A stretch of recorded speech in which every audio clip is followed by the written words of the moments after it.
Baik, Assalamualaikum warahmatullahi wabarakatuh. Perkenalkan, nama saya Renaldi Akmal dengan NIM 44432101110.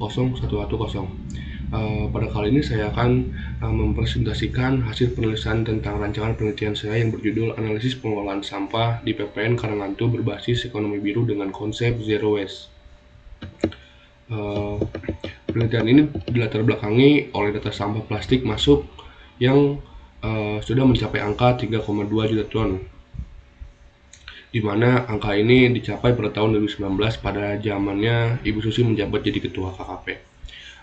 Angka sampah ini terus menaik setiap tahunnya, entah dari sampah dari Indonesia itu sendiri, sampah daratan maupun sampah dari luar negeri. Lalu tidak seimbangnya antara aktivitas pelabuhan perikanan dengan sistem pengolahan sampah, baik fasilitas yang ada di PPN Karangantu, sistem penanganannya, sampai ke akhir tempat sampah itu ditempatkan. Yang dimana kita tahu di Karangantu ini belum ada tempat pembuangan akhirnya. Lalu belum tercapainya pengolahan sampah berbasis lingkungan dan ekonomi biru dengan konsep zero waste. PPN Karangantu sendiri itu merupakan pelabuhan yang berbasis lingkungan, di mana harusnya PPN Karangantu bisa menseimbangkan tentang lingkungannya dengan sampah yang ada di sana. Dan melihat realitanya sekarang, PPN Karangantu masih jauh dari penerapan berbasis lingkungan dan ekonomi biru. Lalu ada fasilitas pelabuhan yang tidak terawat dan berjalan sesuai dengan fungsinya. Masih ada beberapa fasilitas di PPN Karangantu yang tidak berjalan dengan sesuai fungsinya. Lalu di sini banyak penanganan sampah yang masih terlentar di mana saja di daerah kawasan PPN Karangantu yang tidak ditangani oleh pihak PPN Karangantunya maupun oleh masyarakat sekitar. Adapun tujuan penelitian dari penelitian ini adalah untuk mengkaji pola dan sistem pengolahan sampah yang ada di PPN Karangantu. Lalu ada manfaatnya, di mana di sini saya berharap penelitian ini sebagai informasi terkait dengan pola dan sistem pengolahan sampah di PPN Karangantu dan menjadi strategi pengembangan pengolahan sampah di PPN Karangantu. Di sini ada penelitian terdahulu. Saya mengambil 5 penelitian terdahulu dan ada 2 penelitian yang sudah cukup berhasil untuk menganalisis dan mengembangkan strategi dalam pengolahan sampah berbasis ekonomi biru.